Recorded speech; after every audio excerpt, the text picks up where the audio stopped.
さあ始めよう僕らの未来を勝ち取るために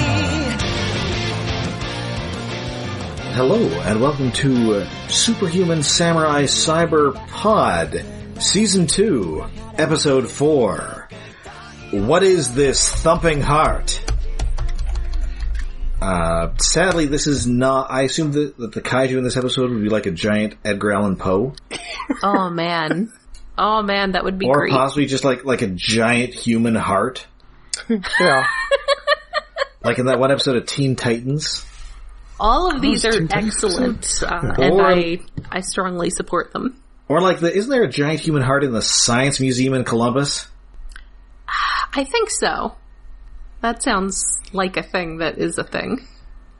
Sadly, there is no giant heart in this. Instead, we are talking about that emotion called love.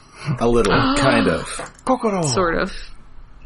Because it appears that our hero, Yomogi, has acquired the hots for Yume. R.I.P. R.I.P. Well, she's... they're like...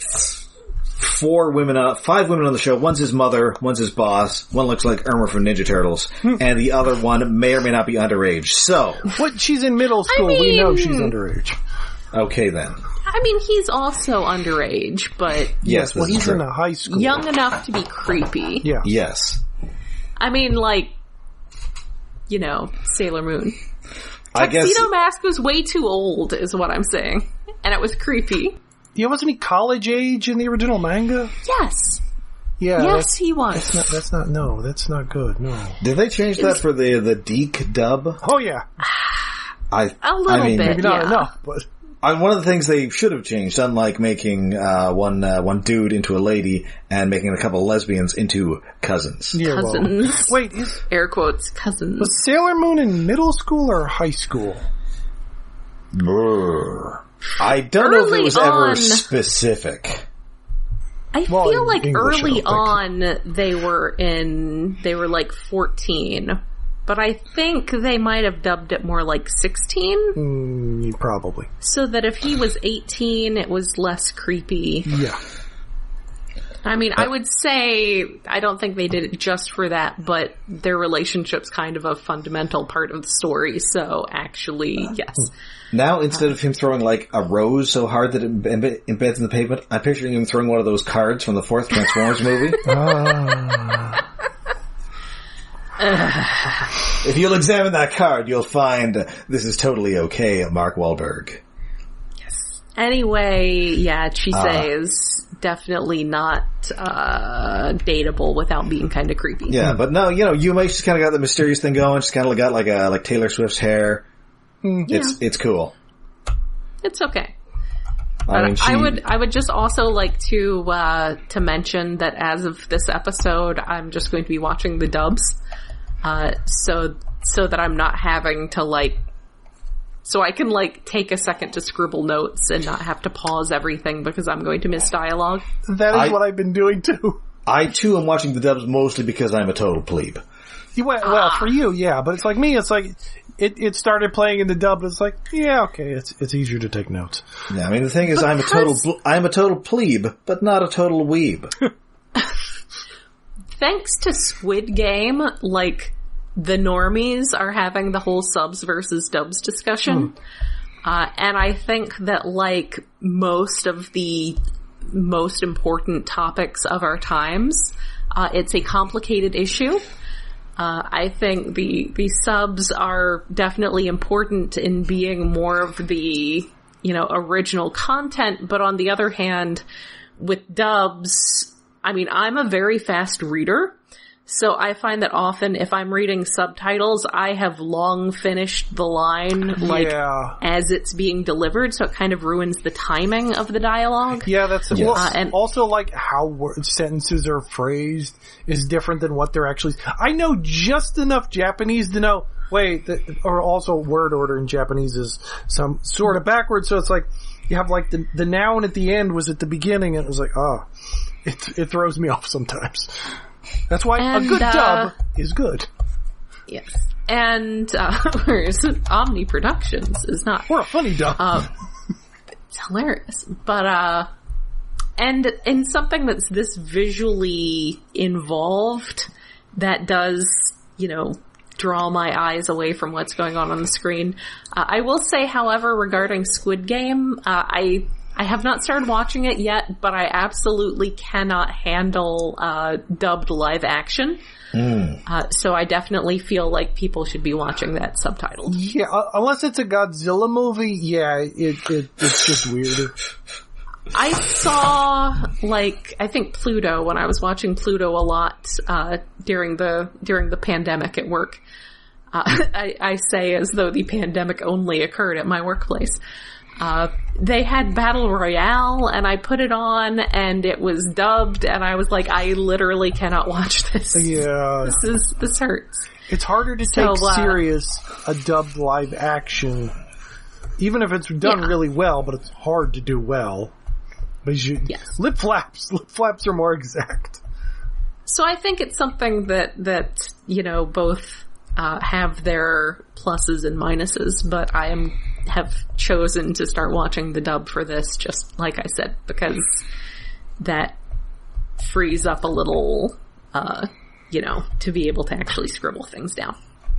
Anyway, as we were saying, episode. So we open with Superhuman samurai. Superhuman samurai. They're gonna amp it up. Kick some gigabutt.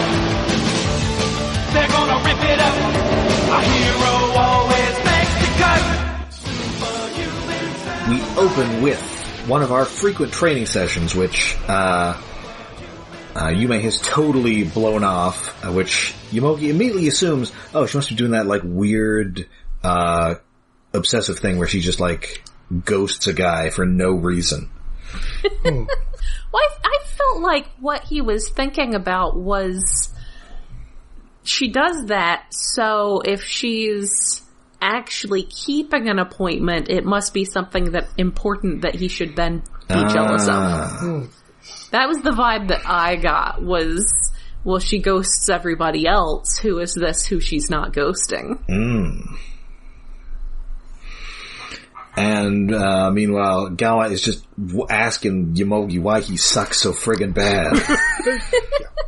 I mean, he's not doing a very good job of this.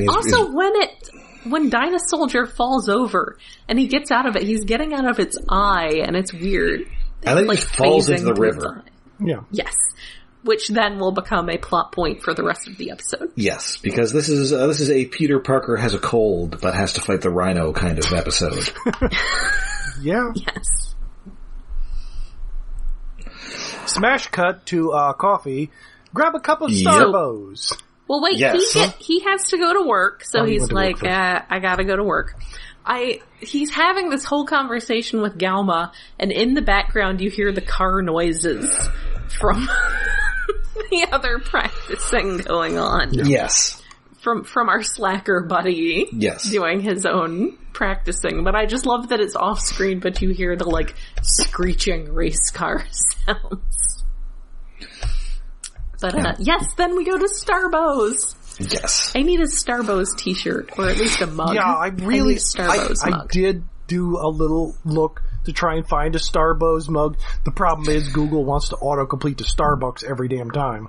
Yeah. You gotta force it. You gotta tell it no. You gotta smack it with a ruler. Presumably somebody on Etsy did it, or I guess you can do one of those put your own logo on a cup things. Yeah. I might have to. So yes, they're at Starbucks. I will note that Minami, our young protagonist, she is having iced coffee, which I find to be acceptable. I want to say in Gridman, somebody had a Frappuccino, which that's elementary. Well, it was probably there. Sideswipe, I would guess. Yeah, probably. Whose actual name I forget. She is continuing on her quest to find out what the deal with her sister was, and I really hope this is going somewhere, because This is, I mean, I know we're only 4 episodes in, but this is what, like 12 episodes? Yeah. This feels kind of glacial. For this mystery plot, yes, but it's like the B or C plot of episodes, so it's fine, but yeah, it's moving it's this slight mystery in the background of the rest of the show, and it's slow. It's probably gonna equal like the length of one episode. Yeah. Spread out over 12 or 10 or whatever. So yeah, she doesn't really have some, she was nice, people liked her, and also there's this other guy who might have some video of her. And that's it. Guy. Yes. And that's a wrap for that plot point. Yep. Except for that plot. The D plot. So so Yomogi's at work, his boss is once again, hey, what's the matter? You, having erotic problems again? This is very unprofessional. I mean, she doesn't actually say erotic this time, but she is... No, she did last time, which, gave me a big laugh. Yes, that was really good. But yes, she is, continuing to harass her subordinate at work about his love life. Yes. Which is super unprofessional. Well, it seems like it's a very small, like, local grocery-sized store, family-run probably, or something. Yeah. Right. Like one step up from a bodega. Yeah. Yeah. Well, then again, It's we fair. only ever see the two of them in the back of the shop. They might be the only people who work there. They could Well, be. there's probably like a butcher out front or something. Gotta be a cashier. Yeah.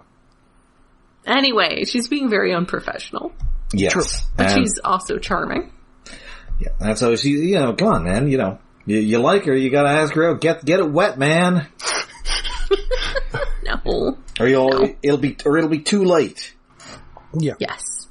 She does give him you have to tell her before it's too late. Yes. She will find somebody else and you will just be another sad boy. Can't have that. There was a time when I once was in love. Yes.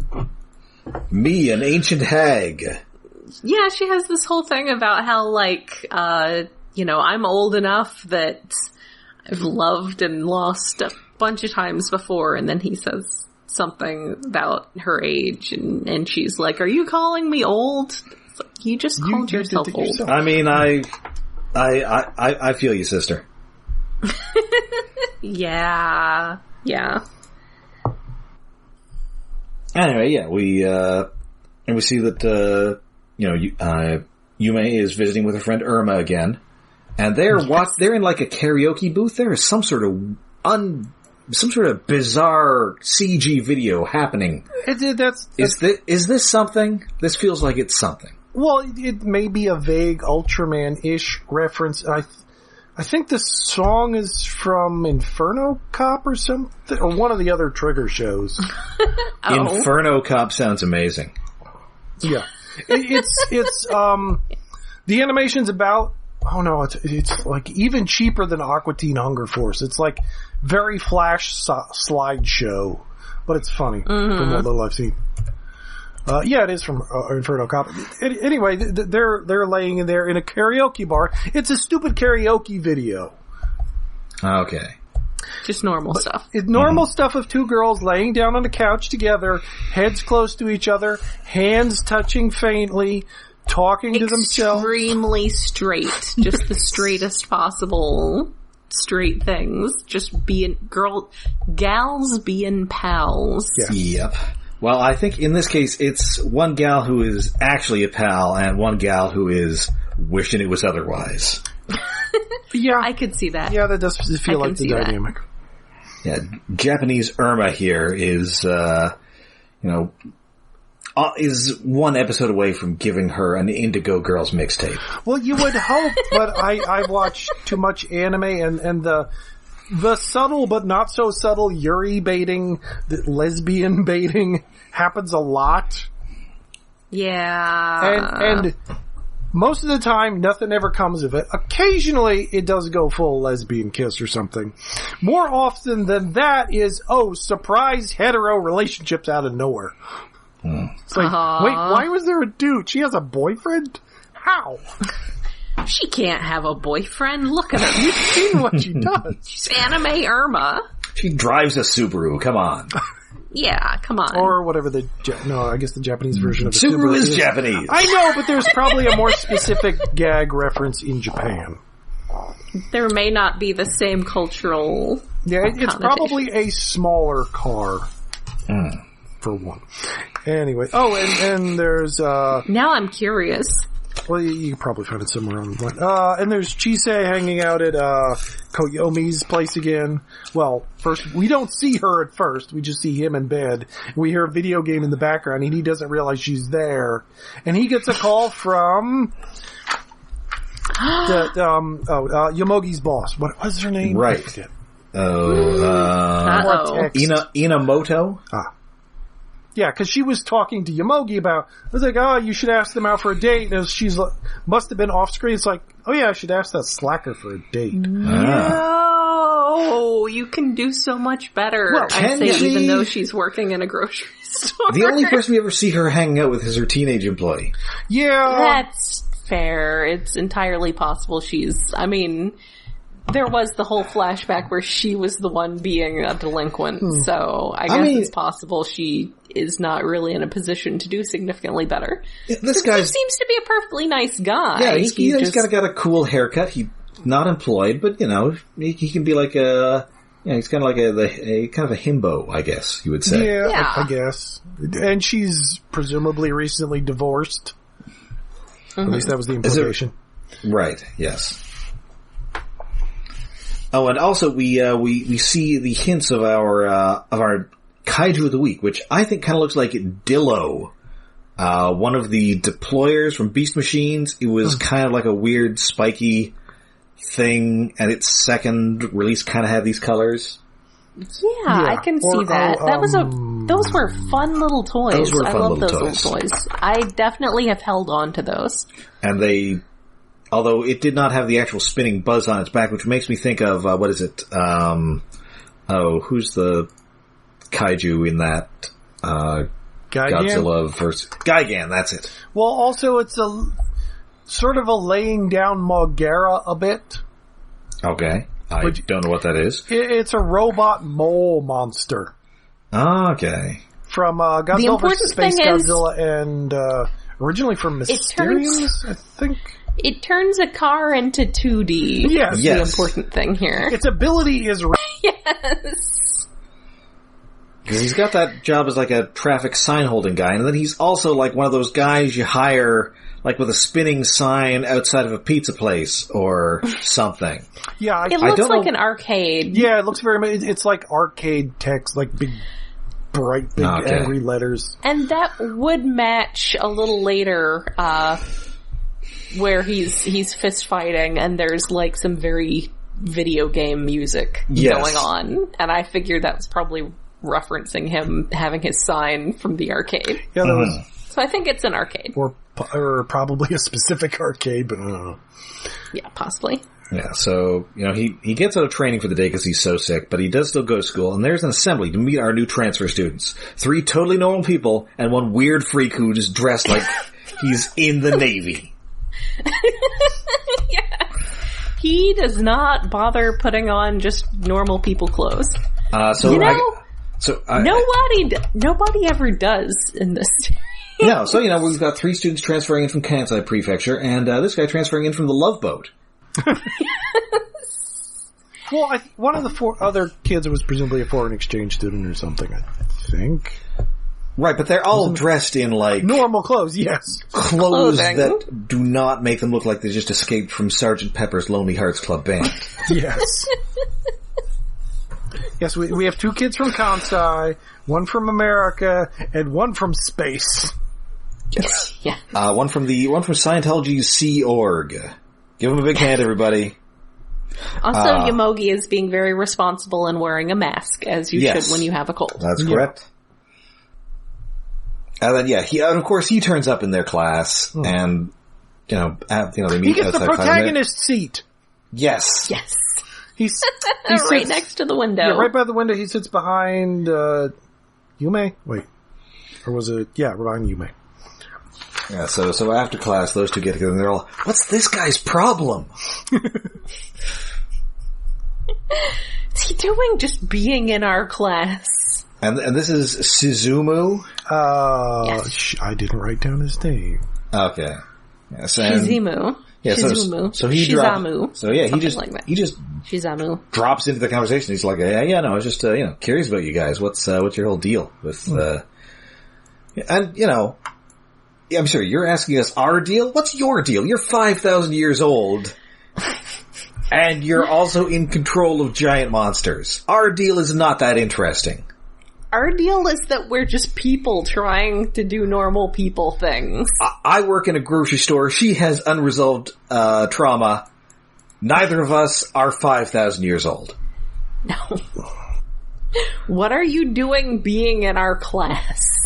You're dressed like a militant extremist from the X-Men. Are you Storm's little brother? What's going on? Are you from the Japanese branch of the Hellfire Club? Oh man, that's I bet they would. Kind of what they are. Well, there were Hellfire kids in X-Men. The Wolverine and the X-Men? And the X-Men, yes. Well, I mean, the thing is, though, this isn't quite the Hellfire Club because they let the lady member wear pants. Does she? I guess one of the lady members wears pants. I don't think she does have No, pants. she doesn't wear, or they're like shorts that are ridiculously short where it's like... That's still more pants than you get in the Hellfire Club. I guess. Yeah. She does definitely have her bosoms sticking out real good. Yeah, that's true. I mean, as one does. Well, her design is calling back to the last series, thighs.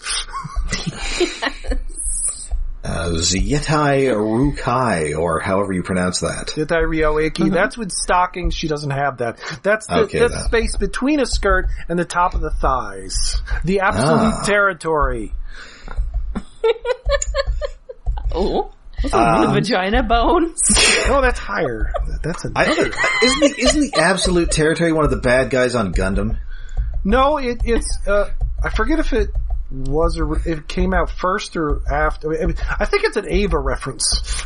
Okay, now I'm just saying absolute territory sounds like some sort of vague... No, that's absolute terror field. Oh, okay. So it's a gag. I was thinking it sounded like something from Utena because I've been watching Utena lately. Oh, yeah, kind of.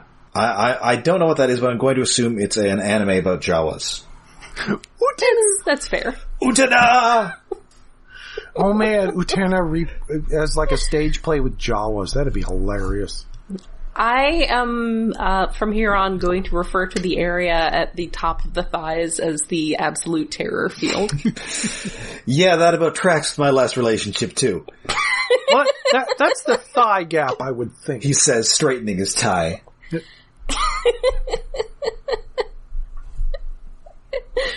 That's the AT field. That's the absolute danger field. Oh no. Oh no. Do not fly into the danger field. Anyway, where the hell were we? I didn't get no respect from my father. He said, get in this robot, Shinji. And I said... Okay, I mustn't run away. Then what?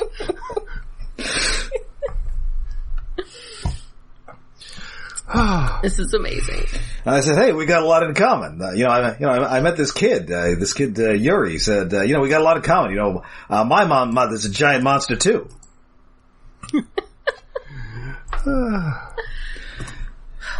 Hey kid, what's that in your hand? You better wipe that off. Oh no. The gags that even Rob, who knows nothing about this would be a lot easier if I knew anything about Neon Genesis Evangelion and less about Rodney Dangerfield. Yeah. It's enough. You know enough. Anyway, where was I? Okay, Gauma Sign Boy, and then what was the next? Yeah, so Gauma shows up. He just picks a fight with this teenager.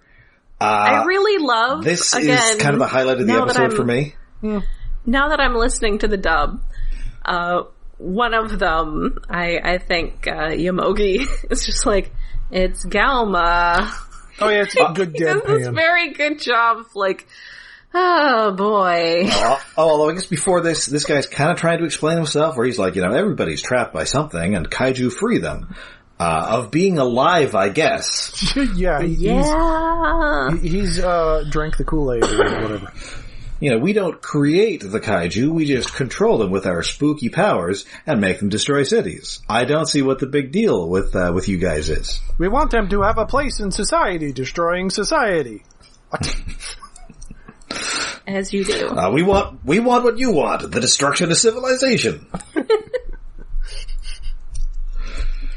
So yes, Gauma, like I said, he's got his sign on during this fight, and it sounds like there's like the kind of music you would hear coming out of arcade machines. So he gets there, he gets into a fight with this teenager, he is, announcing his attacks. Yes. Which Sizumu is then, dodging. How'd you do that? Because how'd you know I was going to do that? You literally told me you were going to do it. Yeah. And then eventually, security drags him away and he is fired and somehow does not go to jail, possibly because this guy didn't report to the police. Again, because he'd have to fill out forms and report that he's 5,000 years old. It's a nice contrast with Caliber from the last series. Who did the same shit. I thought of that. Basically, too. but got away with it because he was smooth and fast. Just showing up at schools. And he was bad at people, but at least he could see when people were trying to drag him away and would go. Yes. Gauma's too busy trying to punch this yacht club kid. Yeah, meanwhile, the rest of the yacht club is just in a restaurant. Somebody is ordering the Chowan Mushi. Does anybody know what that is? I don't know, I didn't look it up. I know pizza. I had to look up food, too. I know a sushi. Apparently it is Japanese steamed egg custard. Oh. Ooh, fancy. Which consists of ginkgo nuts, shiitake mushrooms, Japanese fish cake, which I don't like the sounds of this custard already. It looks kind of appetizing. I don't know. Fish cakes are good. They're reconstituted fish. This is not what a custard should be. No, I generally don't think of savory custards. At least on the internet, the presentation looks nice. It is considered a classic appetizer. Oh, yeah. Sure. Now I'm hungry. Anime's making me hungry again.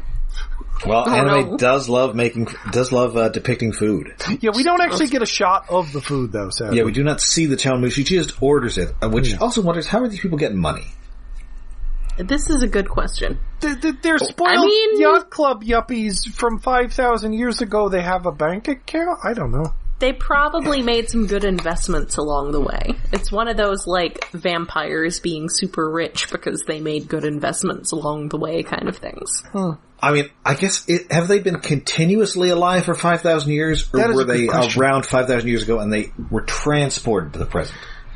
Because, I mean, if they've been around for 5,000 years, then yeah, they're just I'm pretty sure or at least Gauma was reborn or something? Yeah, I mean, if they're just continuously 5,000 years old, they're just Lestatting it up. Yes. Or Connor McClouding. They probably got like a sick, antique store or something. Or maybe they had access to their 5,000-year-old tomb where they kept their gold or something. Also possible. Sell some artifacts. Who wants to live forever? Who dares to love forever? Michael Ironside? Only in the second one. Yes. You may be thinking of Clancy Brown from the first one. Yes. The only good one. Oh, yeah. Well, the second one's entertaining. Everyone's favorite, Clancy Brown. But yeah, the first one is actually a good movie. Yeah. The second one's just a fun, campy movie. Yeah, so anyway, Yomogi is now sick enough. He's stuck at home. Yeah, stay home. Wear a mask. Everybody else is training. Gauma got fired because, again, picking a fight with a teenager. Well, also he left his job. Yes, which you think, totally sucks. He was picking a fight with a teenager while wearing an advertisement for his employer. Yeah, not great. No, that's a bad look. A bad look. Yeah. So, he's taking a day off, And, everybody's taking days off from this kaiju training because now Kayomi wants a day off, even though, according to Chise, all of his days are days off, which, ouch. Oh yeah, the reaction on her face. When he says, I want a day off. Every day is a day off. I mean, the face she pulls is just, she's good. not wrong. But no, he wants a day off. He's got plans. Can we guess what his plans are? A date? I guess it everybody's dating around here, except for Gauma, who is, again, like a weird hobo. Yeah. He's a murder hobo. He only knows one woman, and she's been around for 5,000 years, and she's also his mortal enemy, so... Well, no, it's like prospects aren't great. He got the dragon statue, which became the giant robot, from some other woman not appearing in this show yet, or ever. Right, maybe. right. I assume that's like a tragic lost love kind of thing. Presumably, yes. Maybe. We'll see. Interesting. Yeah, so anyway, it is clear that the feelings that Yomogi has for Yume are reciprocated, because she just drops in, kind of unannounced, and brings him some snacks. I don't recognize any of these, but some of them look kind of tasty. Also, Gauma suggests that, Gauma tells her to go check on Yomogi, and she's like, I'm not gonna go visit people at home, and Gauma visits everyone home. Gauma doesn't understand why everyone doesn't just wander into everyone else's houses, and also it made me think about how Gauma was the one to go visit, he would just, slip into bed with him. Yes. Why weren't you at practice? Are you sick? I'll help you get better with my own body. No! So fortunately for Yomogi, Gauma does not choose to go on his own. Yes. But hey, what's this? Somebody I'm excited to see. Yes. Yeah. Oh yeah, and Yomogi has signs on his wall, like Geo Guard, which is a reference to Ultraman, and Route 87, which is a really specific reference to an episode of the original Ultraman, Terror on Route 87, which is an episode that involved a dragon statue. Mm-hmm. So is Route 87 like a thing in Japan, like Route 66? Well, presumably they have routes and roads and highways and shit. I was wondering if Route 87 is like a noted route. It's not like a culturally significant one. I don't know. I'm guessing it's just from that episode. Yeah, the only one of note here I could find is U.S. Route 87, which takes you from northern Montana to southern Texas. Oh boy. Also, when Yomogi hears his mother greeting someone at the door, he says, I bet it's just Gauma again. Yep. He doesn't understand boundaries. They didn't have boundaries 5,000 years ago. They didn't have doors.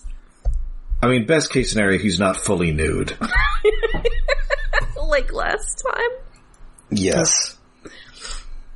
Apparently there is a Route 87 in Japan, but... Well, presumably it exists, but we don't know what the cultural significance of it might be. Or if there is any. She just explains that, I was just, doing some dead sister stuff, as you do. The usual. And, there's kind of some sparks are flying, sorta. But she just, she has to, there's a kaiju attack as this weird thing is just hanging out in a parking lot. Yeah, just in a parking space, just dimensionally shifting a bunch of cars. Hunkering down in a parking space, dimensionally shifting the cars around it. Yes. It's being kind of cute. And so now, they're making this monster grow. It's time for the team to assemble. But of course, because Yomogi is in no shape to basically do anything but drink ginger ale, they're going to need somebody else to pilot it. And as it turns out, they only know one extra person. Sorry, Irma. Well, we should ask Chise, and Chise just pops up from behind her cousin, like she was already in the car. Yes. Yep. No, I'll do it. Car. Also, when Yomogi hands off his little plastic dude, it makes there's that nice, satisfying plastic clicky sound that Yes. they do a very, very good job of here. But yeah, Chise is gonna do it. She's like, I'll do it. Yep. She's and she right will there do waiting it for her just, chance. She will do it, just not very well. And hilariously, the robot's kind of running around, and it's not swinging its arms. Its arms are just straight down. Like, when she gets out of the car, she does this awesome pose holding the little robot soldier. Yes. And then she's just like, well, she can make it run. That's it. Not any Without good moving, at it. no moving arms, nothing else, just run straight forward. Just I something think she's about to sitting get- on her space bar. Yeah, she's about to get beat up by Raquel Welch. It's a good episode of Seinfeld. Oh. There's a thing where Elaine is mocking one of her coworkers who doesn't swing her arms when she walks. That is kind of weird. And then she runs, she's attacked by her, and she tries to describe this to a police officer, then runs into Raquel Welch, who also has been criticized for not swinging her arms when she walks, and also gets beat up by Raquel Welch. Oh, Weird. okay. It was going to be the summer of George, Jerry. The summer of George. Anyway, so yes, it is robot fighting time. There's a pretty cool thing where they fire a bunch of missiles at it, but it turns them into two-dimensional missiles, and they don't touch it. Yeah, which is like the only time it really uses it in the fight effectively. Yes. It's just weird. Like, I think it, like, does it to a couple buildings too, but it never hits any of the robots, which... Yeah, because after the fight, you see the buildings pop back out, which is pretty cool, but yeah. Yeah. Could be So more. yeah, Yomogi decides, oh god, I gotta haul myself out of bed and fight some friggin' kaiju. And he doesn't know how he's gonna get there, but luckily, Yume just picks him up with the Dyna Wing. Yes. Yeah. Just I think shows also, up. I forgot to mention earlier, we see her flying it to school because she's late. Yeah. And they're just looking at it from the ground like, god damn it. I was late. Don't want to be late to school. So yeah, so he's there, they can finally fight this thing. They reconfigured Dynazenon to Dynarex, and finished off with the Blazing Inferno Rex Roar, which is a thing where they grab the tail in the mouth, and it breathes fire, or something that makes a bunch of little explosions erupt all over the kaiju, and it's very cool. Yeah. It's pretty cute. It's good, and like, the fighting music is, I think it's different. It's like a dance music in the fight. Yes. I guess we describe it. And at one point, is it Yume who shouts something beam? Yes, something beam. She doesn't have a name for attack. Yes. And then Gauma actually gives it a Yes. name. Oh, and the idiot of the yacht club kids almost gets killed again Yes. as part of the monster fall. And all the stuff that has gone 2D is now 3D again, which makes me wonder where those missiles ended up. That could be dangerous. Oh, yeah. Well, yeah, that's a good question. Also, when the slacker guy, I should really write down everybody's names for every episode. Koyomi. I have a list Koyomi. here just on a different page. When he's saving Chise, he says, "Don't make me go to another memorial." Oh, yeah. Yes. Like, oh, that hurts. Yeah. That hurt. That hurt me a lot. Because, there's probably some tragic reason they're living together. Yes. Anyway.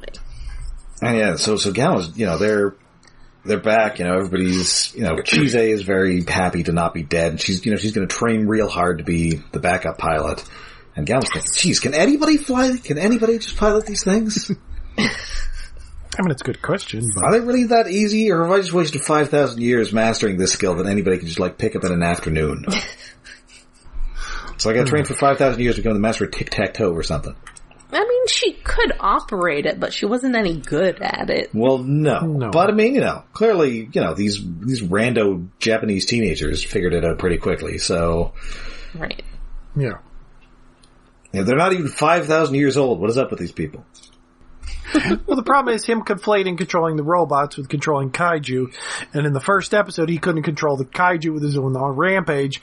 Of course, presumably that's because one of the yacht club kids was controlling the monster already. Yes. Anyway, Yume sneezes and it's adorable. Yes. And, so they're heading home and Yomogi's all, hey, so, next time you go on one of your dead sister meetings, can I come along as, like, emotional support? And she's surprisingly cool with this. And, now she's got a cold. So he's back at school. She's homesick. Does she have a stuffed Dunkleosteus? Every one of her stuffed animals is an ancient prehistoric sea creature. So there's an Anomalocaris on the floor. It's adorable. No, wait, it's not Anomalo. What the fuck's the one with the big shell on the sort of sea scorpion? Is that Anomalo? I don't know my prehistoric ocean life as well as I should. Yes, it is Anomalocaris. Yeah. But yes. There's an Anomalocaris, there's a Dunkleosteus, there's a Nautilus or something. It's adorable. And she's just got them all piled around her. Because she's sick. Yes. Alright, that is pretty much the episode. It was, I enjoyed this one. I kinda like that, personal inconvenience, causes chaos with crime fighting kind of thing. Like a Spider-Man issue where Peter Parker has the flu or something. Yeah. Yeah. It's always a fun hook. But yeah, it was fun. We got Gauma being bad at his job and being a person and invading the school. Yeah, it's kind of a nothing episode, but it builds character. Yeah. I enjoyed this one, I think, more than the last one, which I think was, although I still don't know where that sister subplot is going. I would like it to go somewhere. Possibly away. I like it to go faster, but I get the feeling it's going to be in every episode until like episode 10 when we finally find something out. I mean, maybe if it has something to do with the plot, at least. Presumably it'll tie back into the plot, or like something. I feel like it really has to. Like, it has to be leading up to her death being connected in some way to everything going on. It just feels like she woke up Gauma or something. It just feels like if the point was just to give her this tragic backstory, they wouldn't have to keep hammering at it. Right, she would just have the tragic backstory. Yes, and move on from there. Like Ken from Digimon, who just had his tragic backstory established in a very sad episode, and then, he dealt with it. They didn't treat it like this ongoing mystery. The fact that it's treated with this sort of ongoing mystery definitely feels like it's got to be leading somewhere, and I'm going to be extremely sad if it isn't. Yeah. Or at least somewhere satisfying, hopefully, but... yes. Right now it doesn't feel like it's going anywhere satisfying. Wow. Well, they gotta get there. Alright. Alright, well, do we do David's Tokusatsu Corner in these episodes too? No, because this is a monthly episode. This is Tokusatsu. This is the Tokusatsu Corner. Okay then, alright. So, that is it for this episode. We'll be back next week with some more Rescue Bots, and we'll be back next month with more Superhuman Samurai Syber Pod. But until then, you can find us all over the internet. We're on Twitter, we're on Facebook, and we have a Patreon. Yes, we are hosted on iaconunderground.net, where we have a Patreon set up for hosting and other expenses. That is patreon.com/iaconunderground. For September, we did a hilariously dubbed episode of Transformers Victory. And for October, we will be doing a spooky cartoon Marvel exciting... Are we making it a surprise?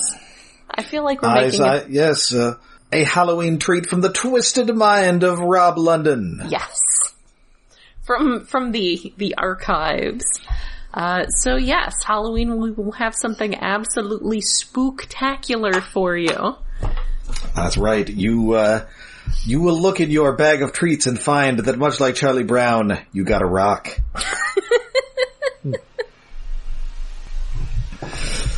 All right. So until next time, then. I'm Rob. I'm Jen. And what's lover like mean? That's a weird title for the next episode. I'm David.